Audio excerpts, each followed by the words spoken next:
네, 안녕하세요. 해오름 선교방송 해오름 교회 영으로 사는 사람들 시간입니다.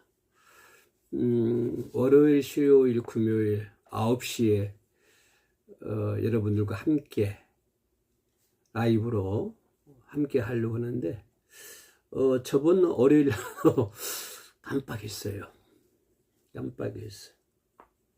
뭐 이렇게 바쁘다 보면 9시에 해야 된다고 하는 것들이 깜빡 잊어버릴 때가 있더라고요.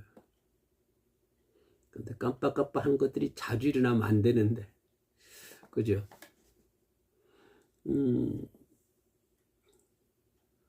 사람들이 이렇게 살아가면서 많은 사람들이 살고 있잖아요.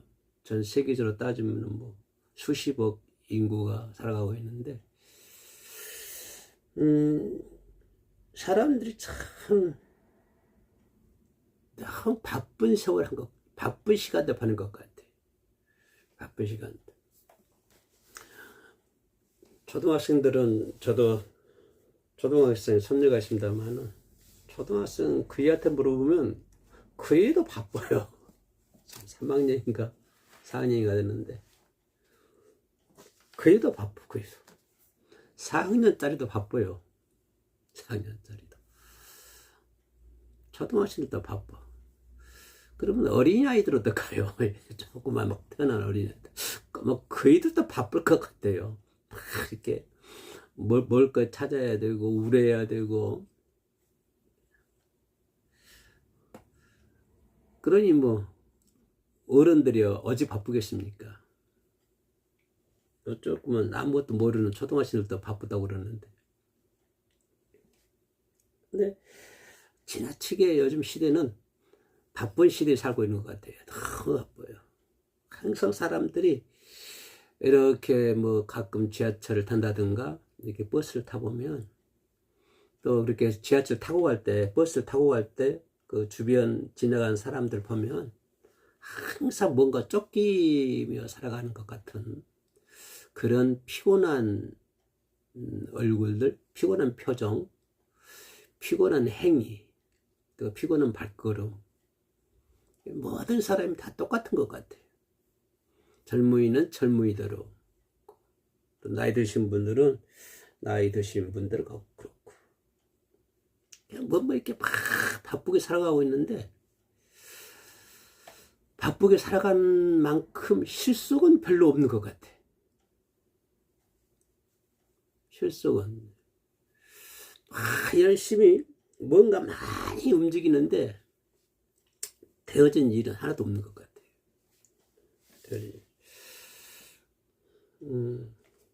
여러분들은 어떠십니까?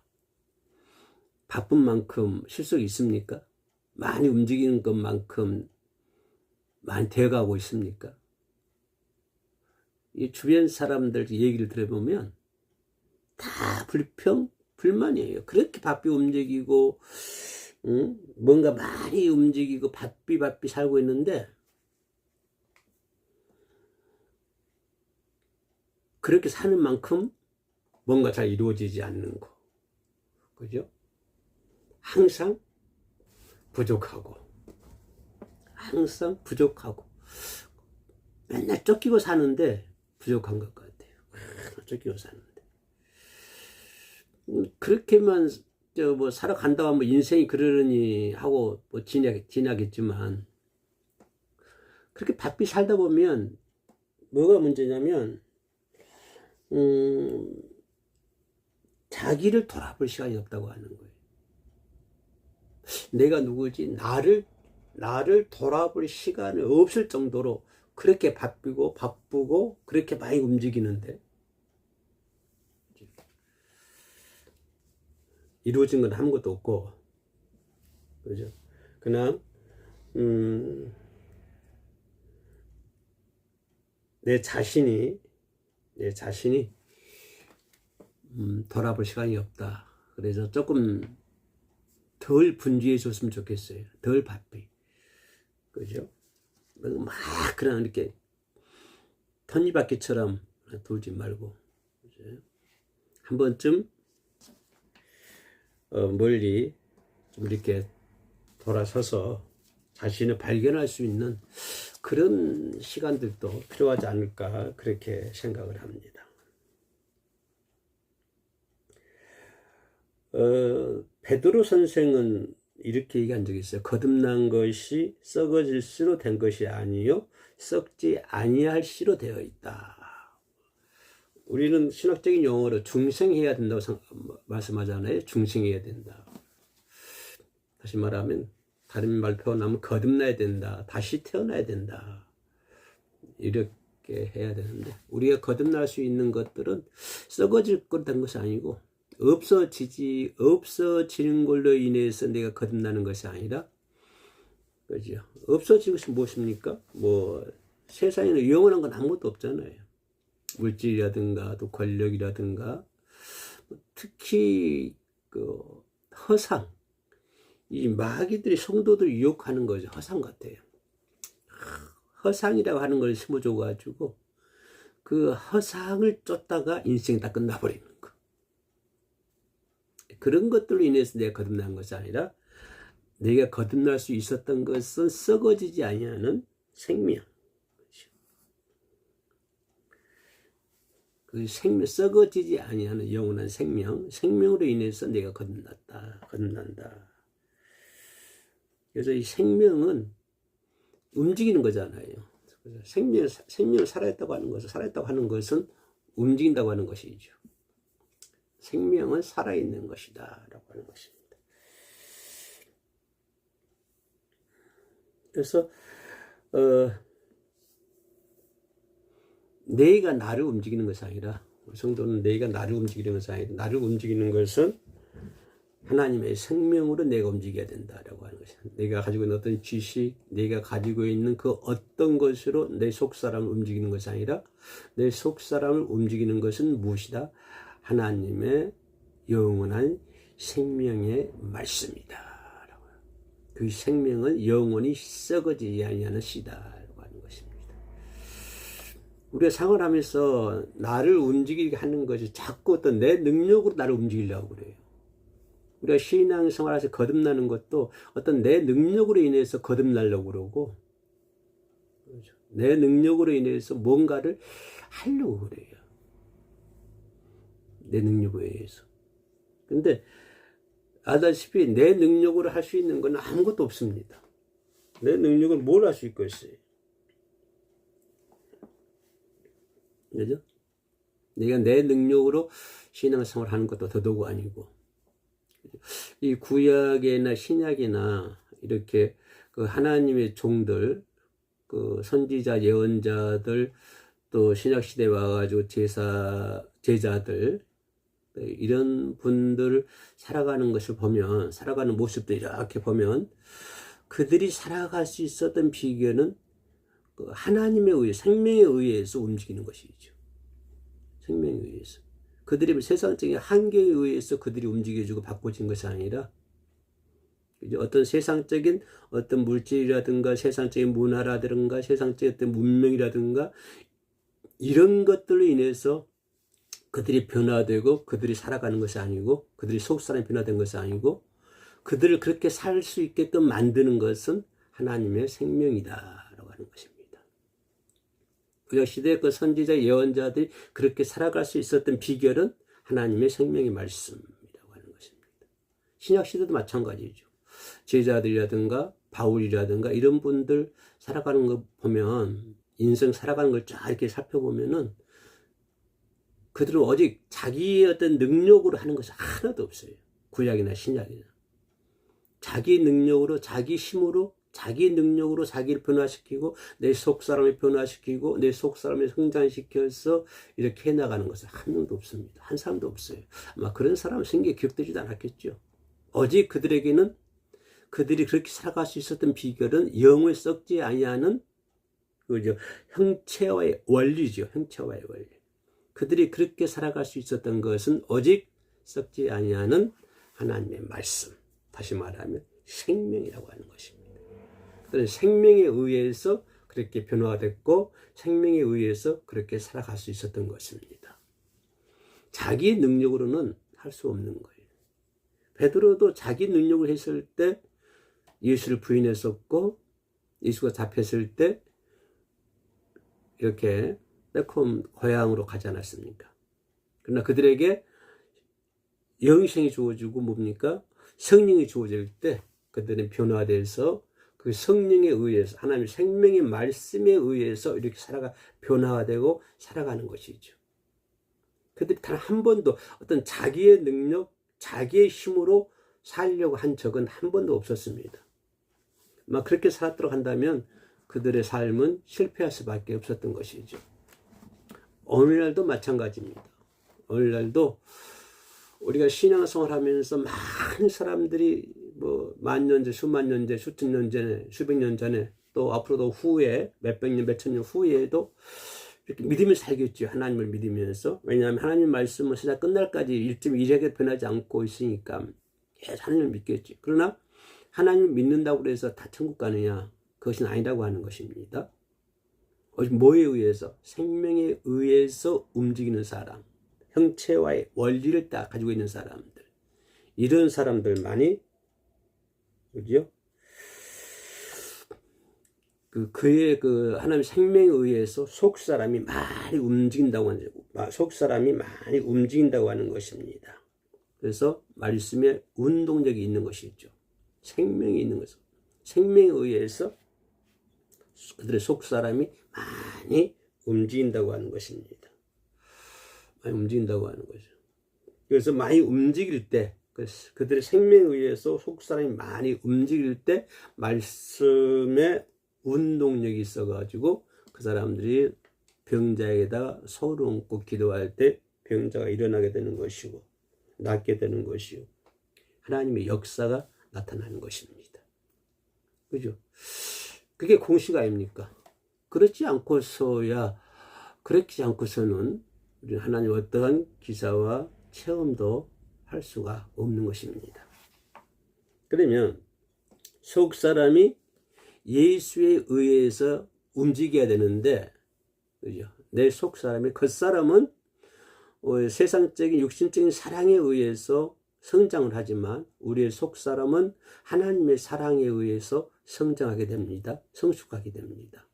그러면 내 속 사람이 예수로 움직여야 되는데 예수 그리스도에 의해서 내 속 사람이 움직여야 되고 말씀에 운동력이 있어야 되고 성령의 체험이 있어야 되고 신의 기적의 역사의 체험을 해야 되는데 그렇게 내 속 사람이 예수로 움직일 수 있는 방법이 뭐냐면 그 방법은 오직 기도라고 하는 것입니다. 내가 기도할 때 그런 것들이 나타난다고 하는 것입니다.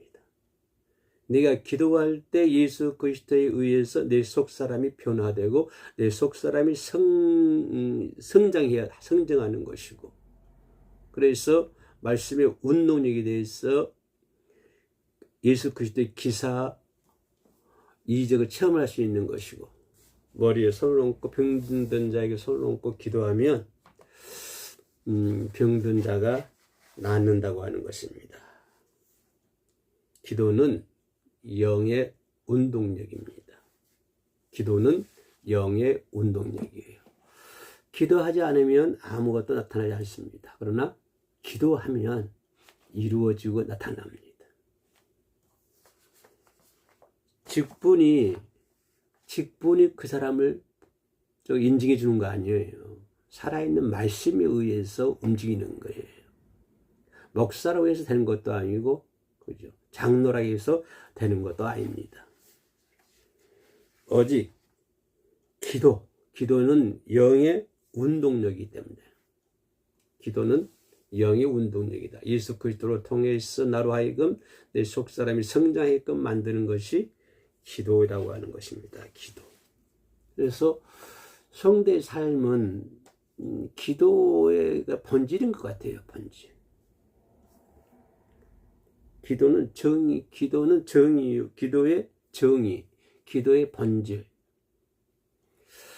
근데 우리 기독교인만 기도합니까? 전부 잡신들 믿는 사람들 막 기도하잖아요. 요즘 정치에서 신들은 정치에 나타나가지고 전국을 휘두르는 것이 막 그 사이비 종교들이 뭐 판을 치고 있잖아요. 미신들이 판을 치고 있어요. 우리나라 전체를 흔들고 있어요. 우리나라 전체를, 우리나라 모든 사람들이 막 움직이고, 흔들고 있어요. 그런, 뭐, 잡신들, 그죠? 그리고 이단들, 통일교, 뭐, 신천지, 이런 또 이단 종교가 지금 우리나라 대한민국 전체를 흔들고 있지 않습니까?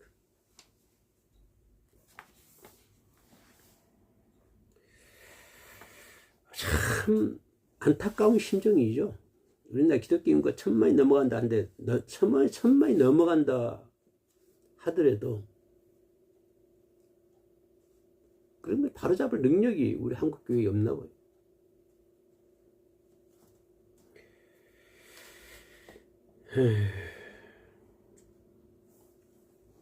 그래서 우리 한국 교회는 기도가 살아야 된다, 그렇게 생각을 합니다.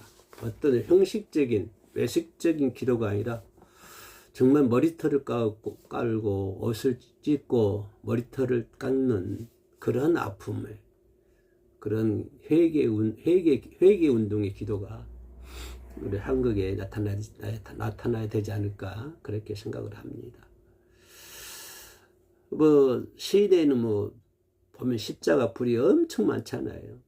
시골은 시골대로, 산골은 산골대로, 농촌은 농촌대로, 어촌은 어촌대로, 해안은 해안가대로 교회가 수없이 많습니다. 그럼에도 불구하고 한국 사회가 이렇게 이단들에 의해서 여동치고 있는데도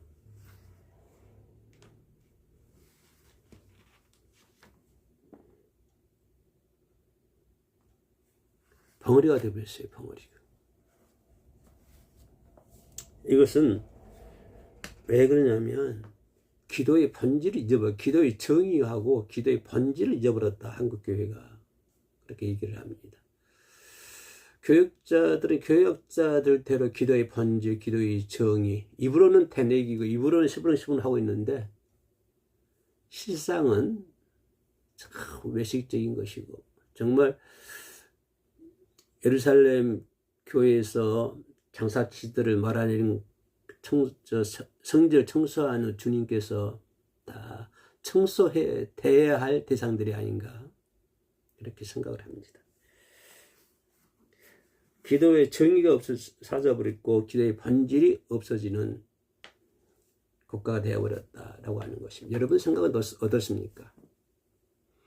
국가야, 어떻게든 국가야, 나라와 민족이 어떤 이단들에 의해서 뭐 휘둘림을 당하든 말든 나만 잘 되면 된다, 나만 안전하면 된다라고 생각한다면 그것은 강도 만난 사마리아인에게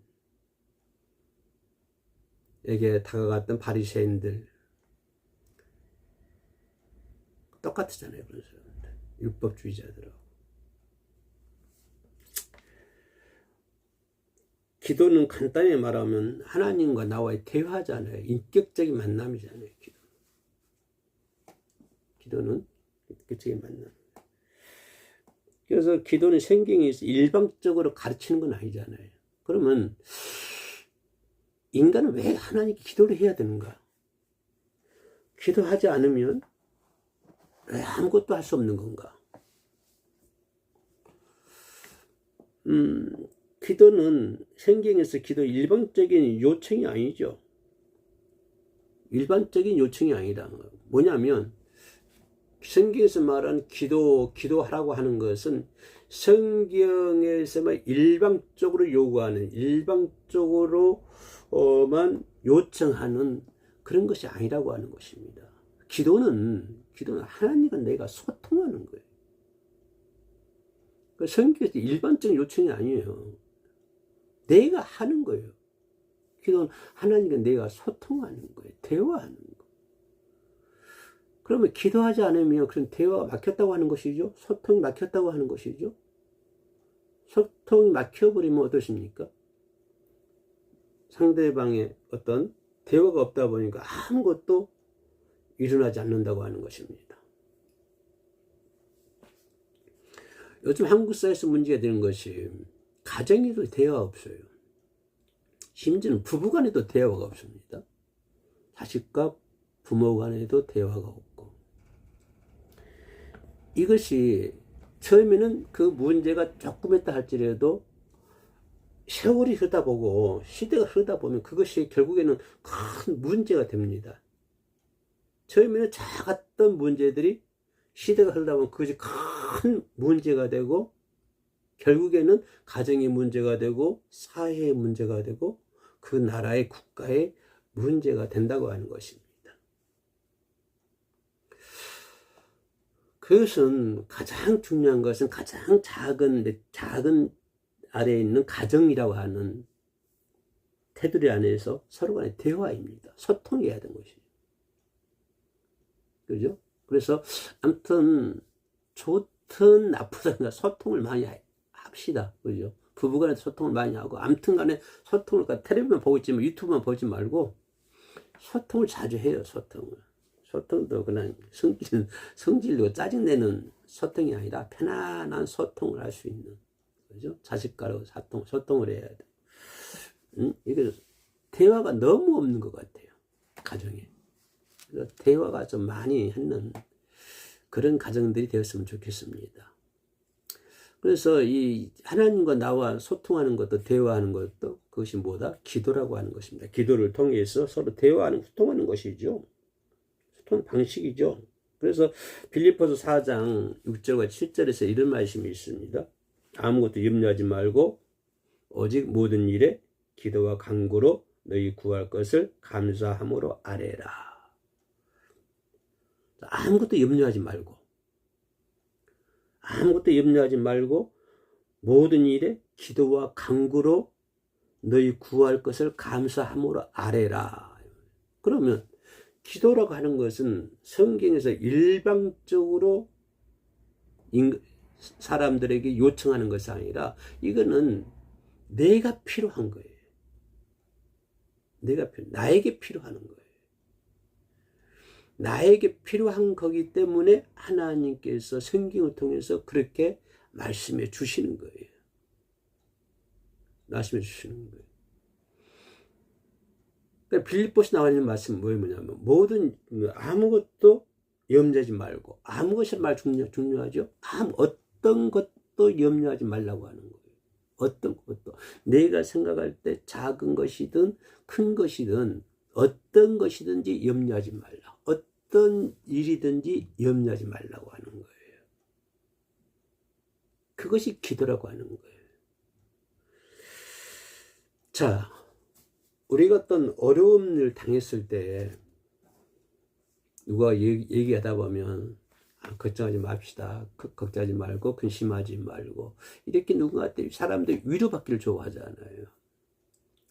근데 그 위로의 말씀 누가 주시냐면 하나님이 나에게 해주시는 거예요. 뭐를 통해서? 기도라고 하는 것을 통해서 나에게 알려주는 거예요. 아무것도 염려하지 말라. 여러분 아무것도 염려하지 마세요. 아무것도. 내 말이 아니라 빌립보서 4장 6절과 7절에 기록이 되어 있다니까요. 아무것도 염려하지 말라고. 아무것도 염려하지 말라. 오직 모든 일에 아무것도 염려하지 말고 단지 뭘 하냐면 모든 일에, 그죠? 네가 행하고 있는 하나부터 10까지 모든 일에 기도와 간구로 하나님께 아뢰라. 그러면 이 기도는 성경에서 일방적으로 나에게 요청한 것입니까? 내가 해야 합니까? 내가 해야 되는 것이잖아요. 내가 해야 되는 거. 내가 해야 하는 것이기 때문에 성경은 얘기 가르쳐 주는 거예요. 기도하라고. 내가 해야 되는 것이기 때문에. 내가 그걸 해야만이 내 속사람이 예수 그리스도의 생명을 통해서 성장할 수 있으니까. 내 속사람이 성장해야 죄를 물리치고, 그죠? 죄악을 물리치고, 우리가 승리해가지고 가나안에 들어갈 수가 있는 것이죠. 들어갈 수 있는 거예요. 아무것도 염려하지 말고 모든 일에 기도와 간구로 너희 구할 것을 감사함으로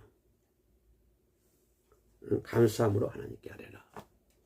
그러니까 내가 하나님께 기도할 수 있다고 하는 것은 감사한 일이에요.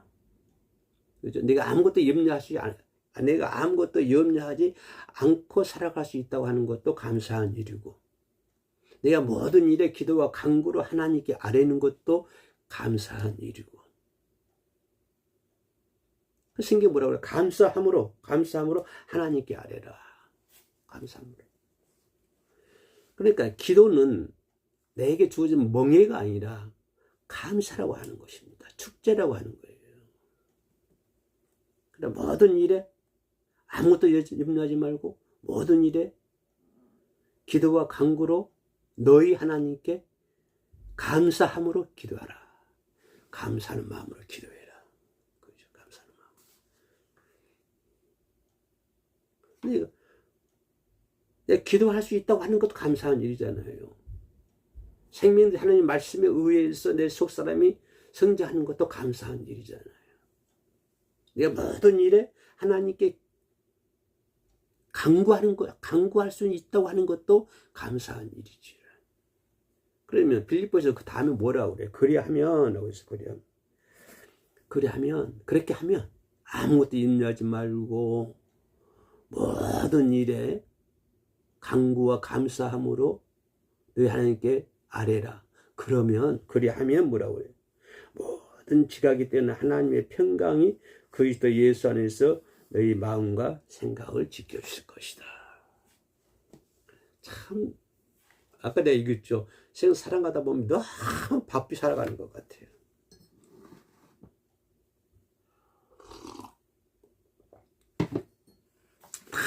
너무 바삐 살아가. 이렇게 바삐 살아가다 보면 사람 마음의 상처를 많이 받잖아요. 요즘 시대에 또 옛날 같지 않고 마음의 상처도 많이 받고 생각도 복잡해. 사는 것이 왜 바쁘니까 아니요. 생각하는 것도 복잡해져요.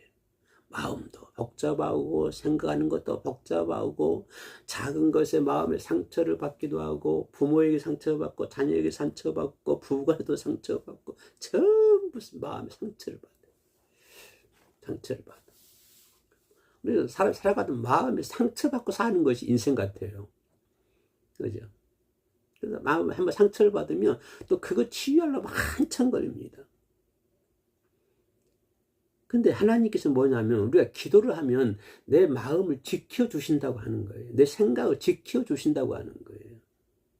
내 마음이 잘못되지 않도록, 잘못된 마음을 갖지 않도록, 내 생각이 잘못된 생각을 갖지 않도록 하나님께서 내 마음과 내 생각을 지켜주신다고. 모든 지각이 뛰어나신 하나님께서.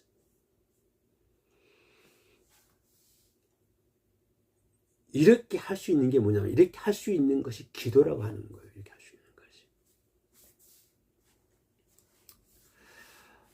참 마음 지키기 힘들잖아요. 내 단단히 내 마음 먹어도 마음 지키기 힘들어요. 그리고 올바른 생각을 가지고 살아야 되는데 올바른 생각을 가지고 사는 것도 힘들어요. 힘들어. 또 왜 그러냐면 사람이 바삐 살아가잖아요. 모든 사람들이. 그죠? 아무튼 간에 뭔가 많이 움직이고 살아가요. 많은 사람 다 그렇게 사니까 나도 그렇게 살지 않으면은 뭔가 좀 안 될 것 같아요. 이게 허상이거든요. 마귀가 심어준 허상인데 뭔가 좀 안 될 것 같으니까 나도 덩달아서 빨리 가는 거예요. 나도 덩달아서. 그들과 생각이 하나가 되고 마음도 하나가 되고. 근데 우리가 기도하면 그런 세상으로부터 내 마음과 생각을 하나님께서 지켜주신다. 빌립보서 4장 6절과 7절에 나와 있는 말씀입니다. 기도는 뭐냐면 성경에서 우리 인간에게 일방적으로 요청하는 것이 아니고 내가 또 멍해를 주기 위해서 하는 것도 아니고 기도는 네가 기도할 수 있다고 하는 것은 모든 염려와 두려움을 하나님께 맡길 수 있다고 하는 것입니다. 하나님께 맡길 수 있다고 하는 것이. 기도라고 하는 것은 기도의 정의가 무엇이냐, 기도의 본질이 무엇이냐라고 한다면, 기도라고 하는 것은 내가 가지고 있는 모든 염려와 모든 두려움을 하나님께 맡길 수 있는 수단이다. 하나님께 맡길 수 있는 통로이라고 하는 것입니다. 하나님께 맡길 수 있는 방법이라고 하는 것이, 기도를 통해서 내 모든 염려와 두려움을 하나님께 맡겨버리고, 여기서 한 발 더 나가서 뭐냐면 평강을 구하는 거예요. 하나님의 평강을 구하는 수단이라고 하는 것입니다. 그게 기도라고 하는 것입니다. 다시 말씀드리면, 기도라고 하는 것은 나의 모든 염려와 두려움을 하나님께 맡길 수 있는 수단이고, 한 걸음 더 들어가서 뭐냐면 하나님의 평강을 구할 수 있는, 하나님의 평강을 내 거로 만들 수 있는, 하나님의 평강을 구하는 하나의 수단이고 방법이다 라고 하는 것입니다. 그러면 기도하지 않으면 그런 것들이 이루어지지 않는다고 하는 것입니다. 반드시 기도를 통해서 그런 것들이 이루어진다고 하는 거예요. 이게 빌립보서 4장 6절과 7절에 나와 있는 말씀입니다. 기도하지 않으면 우리는 모든 염려와 두려움을 하나님께 맡길 수도 없는 것이고, 예수님께서 제자하시는 너희에게 평강이 있을지어다, 그 평강을 구할 수도 없는 거예요. 반드시 뭘 통해서? 기도를 통해서 그런 것을 이룰 수 있다고 하는 것입니다. 이것이 기도의 정의이다라고 저는 말씀을 드릴 수가 있습니다. 지금 시간이 9시 33분이 넘어가고 있는데요. 해오림 선교방송 해오림 교회에서 월요일, 수요일, 금요일 밤 9시부터 10시까지 라이브로 영으로 사는 사람들이라는 제목으로 여러분들과 함께하고 있습니다. 오늘이 그 세 번째 시간을 가지고 있는데요. 오늘은 기도에 대해서 말씀을 하고 나누고 있습니다. 시작할 때나 중간에 마무리할 때 좀 찬송가, 이 복음성가를 좀 듣고 싶어서 하면은 그 저작권에 많이 걸려 있더라고요. 저작권에 걸려서 사용을 못하고 있습니다. 좀 내 개인적으로 보면 좀 안타까운 것인데 어쩔 수 있습니까? 그러면 여기서 우리가 조금 더 생각해 볼 수 있는 것은요, 지금 35분 됐는데 이 부분만 조금 짚고 넘어갈까. 아마 이 기도의 그 다양한 형태, 이거는 다음 주에 한번 살펴보도록 하겠습니다. 기도의 정의에 대해서 말씀드렸고요, 기도의 다양한 형태, 기도는 어떤 형태가 있냐, 이 문제는 다음 시간에 좀 살펴보도록 하겠습니다. 이 시간에는요, 여러분들과 함께 나눌 수 얘기하고 싶은 것은 사무엘하서 12장 13절에 나와 있는 말씀인데, 하나님의 주권을 인정하자라고 하는 것입니다. 나에게 하나님의 주권을 인정하는 삶, 이것이 우리 신앙인들의 기본적인 자세잖아요. 그렇죠? 하나님의 주권을 내가 인정하는 것이 신앙이, 이것이 믿음이죠. 그죠? 우리가 믿음 생활하고 뭐 예배하고 찬양하고 기도하지만 하나님의 주권을 인정하지 못하면 그건 아니잖아요. 사무엘서 12장 13절 보면요, 다윗과 나단에게 한 게 알지요? 다윗이 나단에게 그런 말을 합니다. 다윗이 나단에게 이르되 내가 여호와께 죄를 범하였노라. 이 다윗의 고백 잘 들어보세요. 다윗이 나단에게 지금 하는데 네가 여호와께 죄를 범하였노라. 이 말을 하나하나 뜯어보세요. 지금 다윗은 누구께 죄를 범했다는 거예요? 하나님께 죄를 범했다고 하는 것입니다. 그죠? 여기서 다윗이 하나님께 죄를 범했다고 하는 그 고백은 그 밑장에 뭐가 있냐면 하나님의 주권을 인정하는 거예요. 하나님의 주권을 인정하기 때문에 여호와께 죄를 범하였노라 라고 고백할 수 있는 거예요. 이 말을 조금 다시 뒤집어서 얘기하면 하나님의 주권을 인정하지 않으면 우리는 여호와께 죄를 고백할 수 없다고 하는 것입니다. 우리가 우리 죄를 자백하면 저는 미쁘시고 의로우사. 그러면 우리 죄를 자백한다고 하는, 우리가 하나님께 내 죄를 자백한다고 하는 그 말의 의미는 뭐냐면 여호와의 주권을 내가 인정하고 있다. 이거를 고백하는 거예요. 이걸 자백하는 거예요. 그래서 매우 중요합니다. 자, 여기서 저와 여러분 하나님께 기도합니다. 기도성을 많이 하시죠? 때를 어떤지 뭐 어떤지 아무튼 기도성을 해야 됩니다. 그러면 내가 하나님께 기도한다라고 하는 것은 뭘 의미하냐면 나의 주인은 하나님이시다고 하는 것을 고백하는 거예요. 그래서 기도라고 하는 것 그만큼 소중하고 중요한 것입니다. 기도는 아나운서처럼 다다다다 해가지고 1시간, 2시간 하는 거, 뭐 많이 오래 한다고 해서 나쁘다는 것은 얘기한 거 아닙니다. 그러나 기도라고 하는 것을 간절함이 있어야 되고 내가 기도하는 대상이 누구냐 하는 걸 정확하게 알아야 된다고 하는 것입니다. 내가 기도하는 대상이 누군지도 모르고 기도하고 있으면 그건 신나람 까는 소리죠. 그거는 허공에 대는 메아리 아닙니까? 그죠? 내가 지금 기도하는 대상이 누구예요? 네가 기도하는 대상이 하나님이시잖아요. 내가 누구에 기도하고 있어요? 하나님께, 여호와께 기도하고 있죠. 그러면 내가 지금 여호와께 기도하고 있습니다. 그 말은 뭐예요? 아, 하나님은 나의 주인이시다. 여호와의 주권을 인정하는 거예요. 그래서 기도라고 하는 거예요. 그만큼 소중한 것입니다. 그만큼 중요한 거예요. 그죠? 여러분 잘 알다시피 다윗은 하나님의 마음에 합한 사람이다 라고 표현하고 있습니다.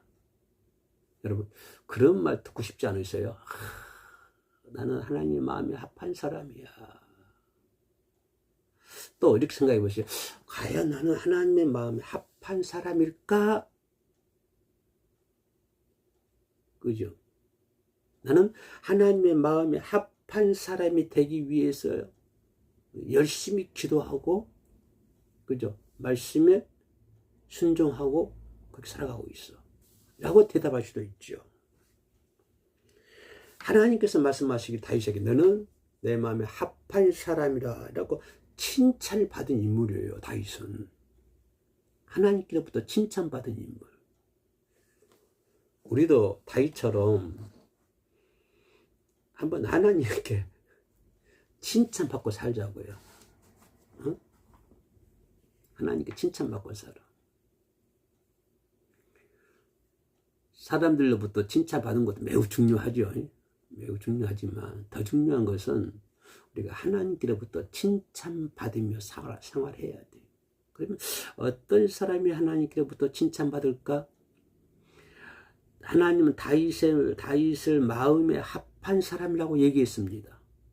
그러면 하나님이 어느 이 밤에 나를 바라볼 때, 야, 너는 내 마음에 쏙 드는 사람이야. 내 마음에 합한 사람이야.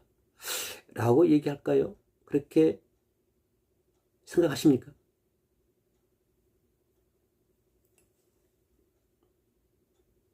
과연 하나님은 다윗에게 왜 이런 찬사를 했을까요? 넌 내 마음에 합한 사람이다. 하나님은 왜 다윗에게 그런 칭찬을 했을까요?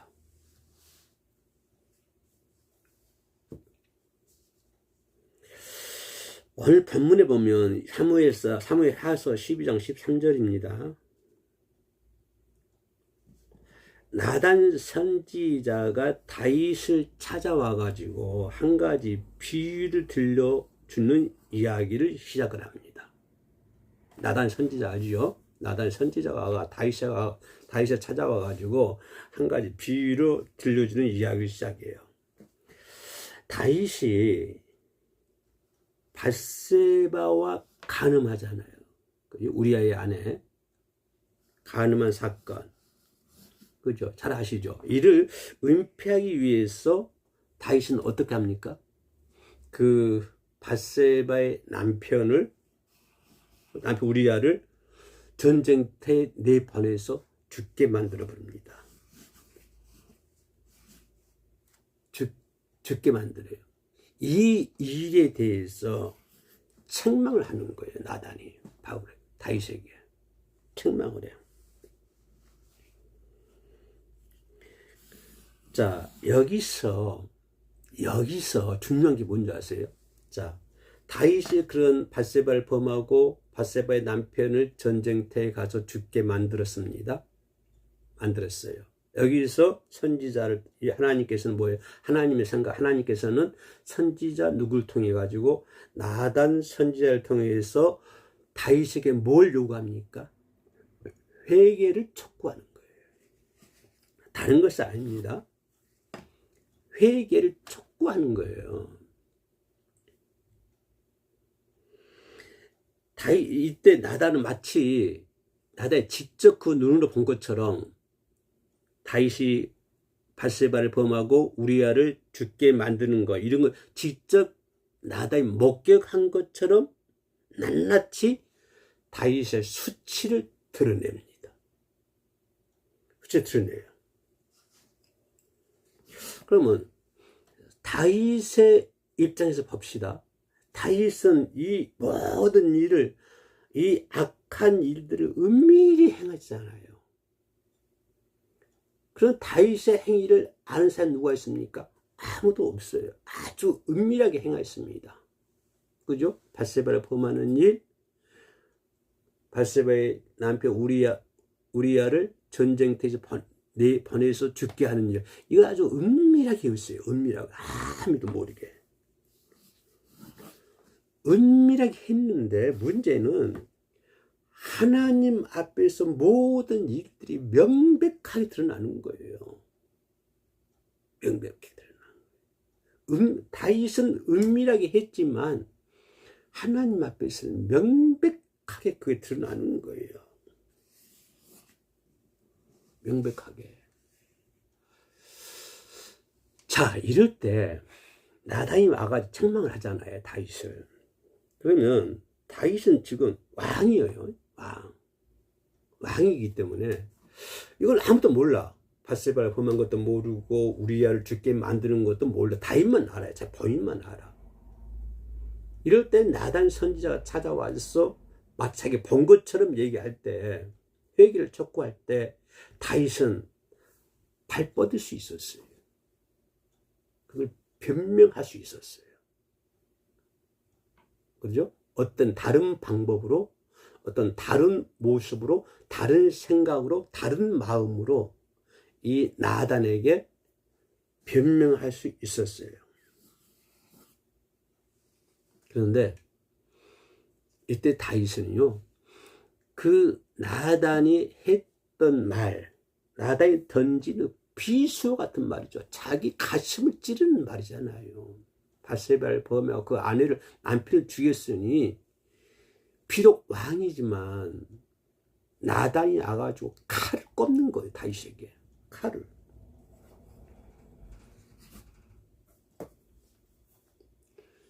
그런 심정으로 다윗은 묵묵히 나단의 말을 듣고 있습니다.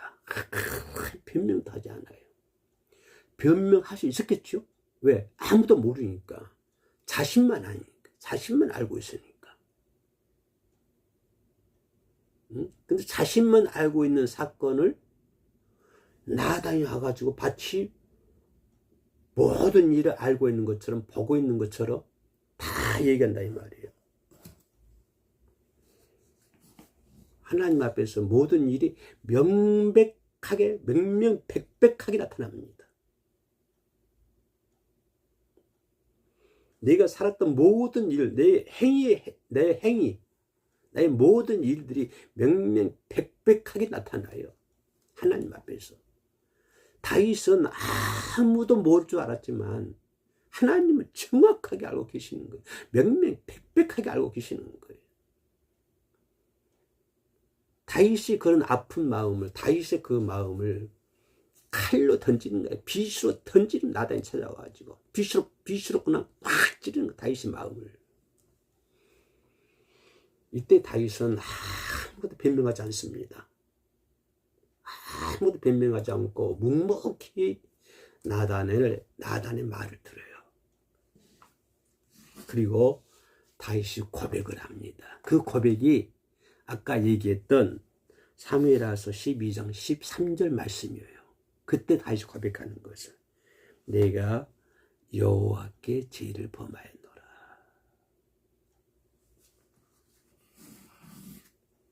내가 여호와께 죄를 범하였노라. 이 고백을 합니다. 자, 여기서 다윗이 죄를 고백, 내가 밧세바에게 죄를 범하였노라. 내가 우리아에게 죄를 범하였노라. 어떻게 이게 가장 현실적인 거잖아요. 팩트잖아요. 그죠? 그러나 그보다 더 중요한 것은 나의 주인은 누구다? 하나님이시라고 하는 것입니다. 하나님의 주권을 인정하는 거예요. 나의 주인은 하나님이야. 나 그 하나님에게 죄를 범했어. 라고 다윗이 고백을 한 것입니다. 정말 한 나라의 왕으로서 그런 죄를 고백한다고 하는 것은 이거는 쉽지 않은 일이잖아요. 왕이 그런 고백을 한다고 하는 것은 쉽지 않은 일입니다. 다윗은 뭘 생각했냐면 비록 자기가 왕이고 그런 고백을 한다고 하는 것은 쉽지 않은 일이지만 다윗은 생각이를 이 나단의 선지자 나단의 책망이 곧 하나님의 심판이라고 하는 것을 알고 있었어요. 나단의 책망이 하나님의 심판이다. 이 사실을 알고 있었어요. 그렇기 때문에 하나님의 심판이잖아요. 지금 하나님의 심판 앞에 있잖아요.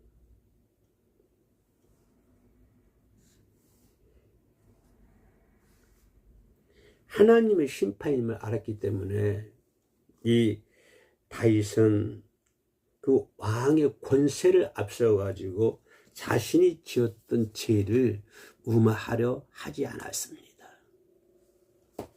다윗의 이런 고백은 결국 뭐냐? 하나님의 주권을 인정하는 신앙이다. 하나님의 주권을 인정하는 것이다. 라고 우리가 생각해 볼 수가 있는 것이죠. 그게 사실이고 팩트이고요. 그러니까 우리가 이렇게 신앙생활을 하면서 중요한 것은 나의 주인은 하나님이시다고 하는 것을 고백을 해야 되고요. 그러면 내 주인 되신 하나님께서 내가 어떻게 살기를 원하고 있는가? 내가 어떤 행위를 하기를 원하고 있는가? 내가 어떤 마음을 가지고 있기를 원하고 있는가? 내가 어떤 생각을 하고 있는가를, 어떤 생각하고 살아야 하는가를 하나님은 어떻게 지시하고 있는가? 하나님의 뜻은 무엇인가? 나는 하나님 나의 주인이기 때문에 좋은 주인이 뜻대로 살아야 되잖아요. 주인이 컨트롤한 대로 살아야 되잖아요. 내 마음대로 사는 것도 아니잖아요. 내 마음대로 내가 산다고 하는 것이 내가 주인 되는 것이지. 이제 나는 없고, 그죠? 내 안에 뭐가 있는 거예요? 오직 예수 그리스도만 있는 거예요.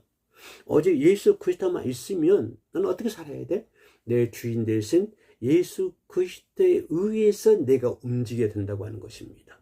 내가 기분 따라서 움직이고, 내가 환경 따라서 움직이고, 내가 생각 따라서 움직이고, 내 마음에 따라서 움직이고, 이것은 아니다고 하는 거예요. 절대 아니고, 이제는 나가 없는 거예요. 내가 없다고 하는 것은 뭘까요? 내 마음도 없는 거예요. 내 생각도 없는 거예요. 내 지식도 없는 거예요. 내 환경도 없는 거예요. 오직 내게는 주님만 있는 거예요. 주님만 있는 거예요. 그래서 하나님의 주권을 인정하는 신앙은요, 절대 죄 앞에서 숨지 않습니다. 하나님 앞에서 낱낱이 고백을 해야 돼요. 죄 앞에서 숨으면 안 돼요. 이 다윗은 왕이지만 왕의 권세를 앞서가지고 변명하려 하지 않잖아요. 그 사건이, 그건 하나님의 심판이다. 나단이 찾아와서 그렇게 자기 가슴을 도려내는 회개의 칼을 찔렀을 때, 아, 이것은 하나님의 심판이야 라고 다윗이 인정하고, 내가 여호와께 죄를 범하였나이다 라고 고백하지 않습니까?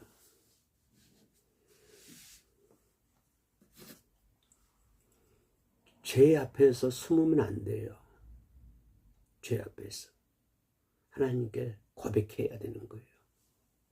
내가 죄를 지었으면 마음으로 지었던, 생각으로 지었던, 행위로 지었던, 뭐로 지었든지 간에 이 죄 앞에서 우리가 숨으면 안 된다고 하는 것입니다.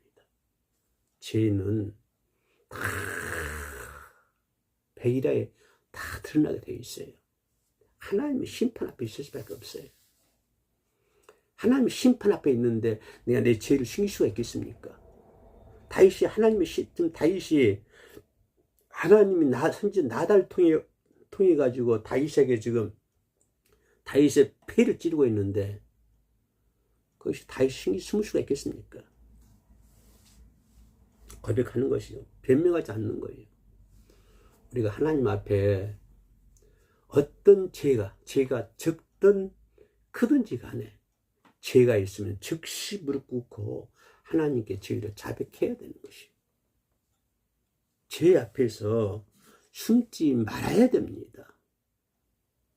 죄 앞에서 숨으면 마귀는 그 죄를 또 짓게 만들고 그 죄를 따블로 해가지고 나중에는 내가 감당할 수 없는, 정말 일어설 수 없는 그런 지경에까지 간다고 하는 것입니다. 그래서 반드시 죄를 지으면 하나님께 자백해야 되는 거, 다윗처럼. 숨길 수가 없습니다.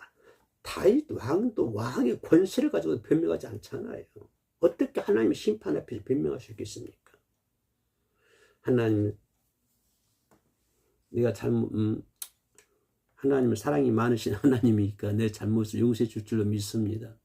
아, 이건 이해해 주세요. 하나님, 내 이해해 주세요. 마음은 원이로되 육신이 연약해서 그랬나요? 이런다고 그래서 하나님께서 그러냐? 내가 너 이해한다 라고 얘기할 것 같아요. 하나님 공의의 하나님이셔요. 공의의 하나님이셔요.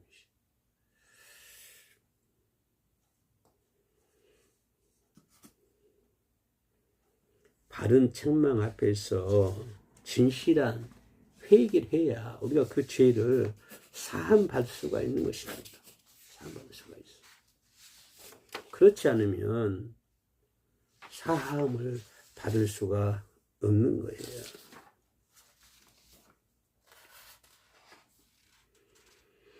우리는 세상이 너무 힘들어서 스스로를 책짓질하기에도 바빠요.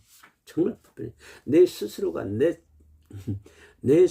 자신한테 책짓질하기 시간도 없이 바빠요. 시대가. 그렇게 시간이 빨리 지나가요. 나만 그런지 다른 사람들 그런지 모르겠습니다만은 스스로 책짓질을 하기에도 바빠요. 응? 우리에게는 남을 원망할 그런 여유가 없습니다. 남을 원망할 여유도 없고요. 남을 미워할 원망도 없고, 미워할 시간이 없어요, 우리에게는. 그런 남을 원망하고 남을 미워할 시간에 기도해요. 방금 얘기했잖아요. 내 자신에게, 내 스스로 나에게 책짓질 할 시간도 없다고 하는 것입니다. 그런 시간도 없어.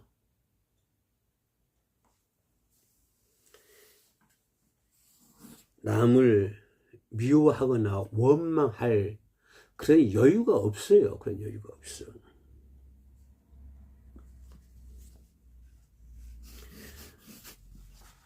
지금의 일이 너무 바쁘기 때문에, 그죠? 지금의 너무 잘못을 바로잡기도 급하죠. 지금 일이, 지금 지은 죄가 회개가 바빠요. 근데 어떻게 과거의 잘못을 따질 여유가 있겠습니까? 지금 하는 것도 바쁜데요. 시대가 그런 시대라니까요. 오늘 지은 죄 회개하기도 바빠요. 근데 어떻게 지난 과거의 잘못을 회개할 수 있어요? 라고 얘기할 수 있어요.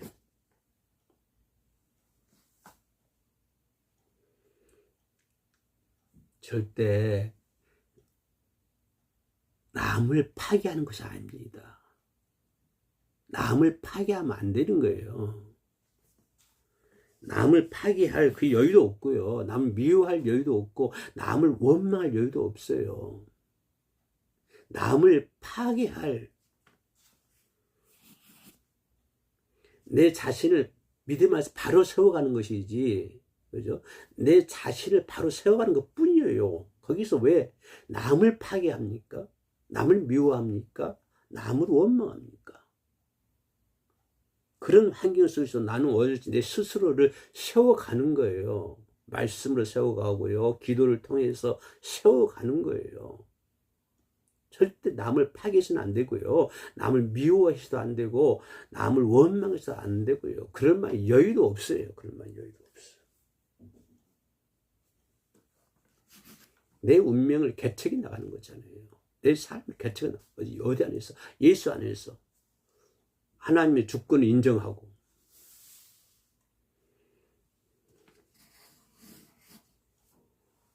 한순간에 오랜 그 원함과 한순간의 감정으로, 그죠? 한순간의 감정으로 돼서는 안 되는 거예요. 원한을 가지고 해서도 안 되고, 그죠? 낡은 생각, 낡은 세력, 불합리한 현실, 그죠? 그건 다 바로잡고 자연스럽고 올바른 세상으로 우리가 이렇게 나가야 될 줄로 믿습니다. 네, 헤어림 선교방송 헤어림 교회 영으로 사는 사람들 지금 세 번째 시간을 지내고 있습니다. 지금 시간은 59분 됐는데요. 헤어림 교회 헤어림 선교방송에서는 월요일날, 수요일, 금요일 저녁 9시부터 10시까지 라이브로 영으로 사는 사람들이라고 하는 제목으로 여러분들과 함께하고 있습니다. 함께해 주시고요. 많은 관심과 기도와 협력을 부탁을 드립니다. 그럼 다음 시간에 또 찾아뵙도록 하겠습니다. 끝까지 시청해 주신 여러분 진심으로 감사합니다. 고맙습니다.